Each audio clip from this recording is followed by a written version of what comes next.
त्या काळामध्ये बसण्याची सुविधा नव्हती. जालना हा तालुका होता आणि छत्रपती संभाजीनगर हा आमचा जिल्हा होता. मामा चौकामध्ये एक छोटंसं कार्यालय होतं, तेही वरच्या मजल्यावर होतं.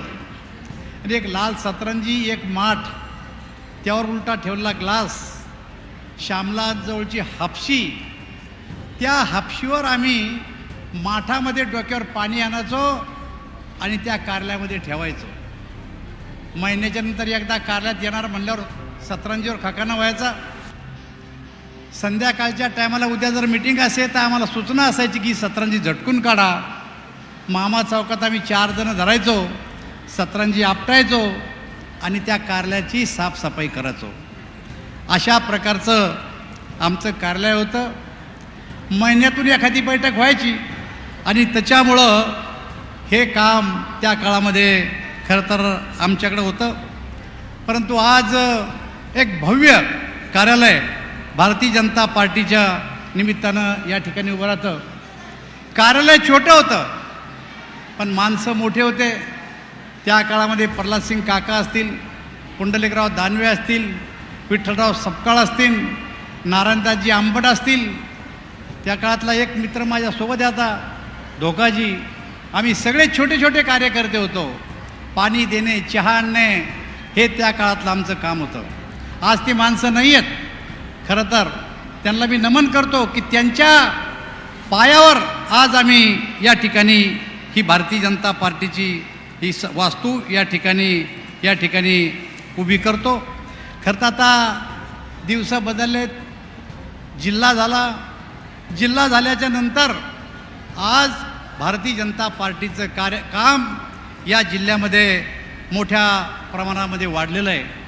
जिल्हा झाला त्या टायमाला बबनरावचा परतूर तालुका हा भारतीय जनता पार्टीत होता. परतूर तालुका हा परभणी जिल्ह्यात होता. आमच्या पुढं प्रश्न पडला की आता जिल्हा झाला पण परतूर आपल्यात नवीन आला, जायचं कोणाकडं, पार्टी वाढवायची कशी कोणालाच माहीत नाही. आमची नियुक्ती झाली नारायणदास आंबटची आणि माझी. आम्ही परतूरला गेलो एसटीना. कोणाला विचारायचं पार्टी कार्यकर्ता कोण, पार्टीचा नेता कोण. आम्ही पेपर विकणाऱ्या टपरीला विचारलं आणि त्यांनी सांगितलं नारायणदादा पवार नावाचे कार्यकर्ते या ठिकाणी एकेकाळी जनसंघाचे नगरसेवक होते. आम्ही नारायणदादाला भेटलो. नारायणदादा म्हटले माझी वय झाली, तुम्ही पुरी साहेबाकडे जा. आणि पुरी साहेबांना सांगितलं की आम्ही गेलो, परिचय करून दिला. ते म्हणे कोण तुम्ही? म्हणलं आम्ही भाजपचे कार्यकर्ते. ते एकेकाळी जनसंघाचे नगराध्यक्ष झाले होते.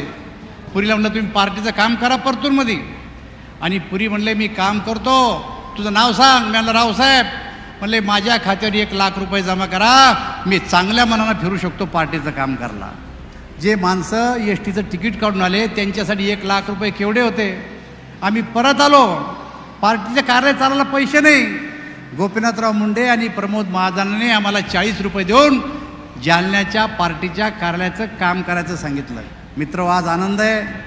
त्या काळामध्ये ना राज्यात सरकार, ना केंद्रात सरकार, ना कोणी आमदार, ना कोणी खासदार, ना आम्ही आमदार होऊ ना आम्ही खासदार होऊ, पुढं सत्तेत जाऊ, कोणी मंत्री होतील याची आम्हाला शक्यता नव्हती. त्याही काळात आमच्या पूर्वजांनी या ठिकाणी भारतीय जनता पार्टी उभी केली.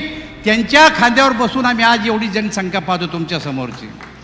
मला दुसरी गोष्ट एक आठवती, दुसरी आणि तेवढी सांगतो फक्त, की आम्ही आमदार झालो.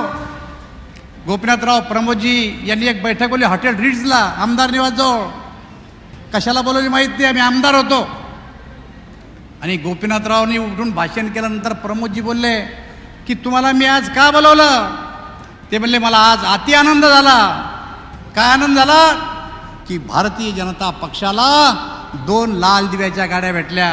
एक भेटली नासं फरंदेला, दुसरी भेटली सूर्यभानजी वाढणेला. मी फक्त तुम्हाला जेवायला बोलवलं. मी जेव्हा राजकारण करायला लागलो, मी आणि गोपीनाथराव, आम्हाला वाटलं नव्हतं की कधी भारतीय जनता पार्टीला 1 लाल दिव्याची गाडी भेटन. आज मला आनंद आहे. आणि प्रमोदजी त्या दिवशी त्यांच्या डोळ्यातून अश्रू आले की मी काम करतो, काही ना काही माझं सार्थक झालं.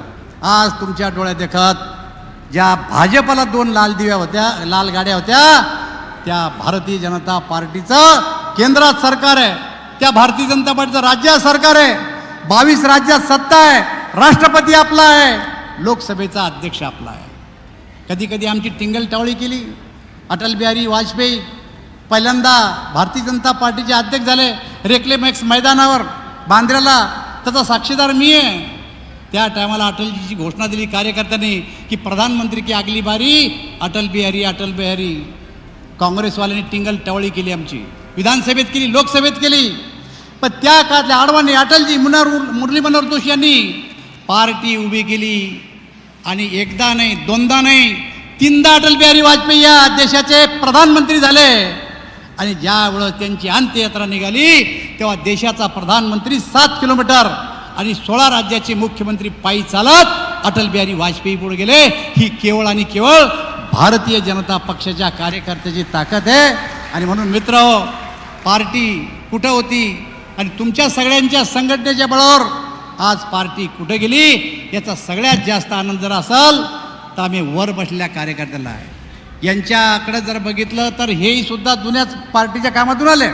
आणि हे पार्टीचं कार्यालय या ठिकाणी उघडणार आहे, या ठिकाणी एक भव्य कार्यालय होणार आहे, या ठिकाणाहून जनहिताचे कार्यक्रम होणार आहे. विकासाच्या बाबतीत बबनराव बोलले, कर्जमाफीच्या बाबतीत बबनराव बोलले, नारायणराव बोलून टाकले. मला असं वाटतं की कार्यालयाच्या निमित्तानं पार्टीच्या कार्यकर्त्याची आणि कार्यालयाची आपण एकदा सगळ्यांना आठवण करून दिली पाहिजे. आणि म्हणून मी आपल्याला सगळ्याला सांगतो की आपण पार्टीचे कार्यकर्ते आहेत.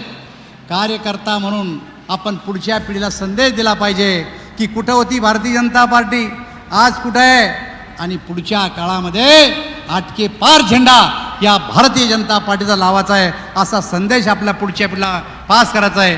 एवढीच मी आपल्या आग्रहाची विनंती करतो आणि माझे 2 शब्द संपवतो.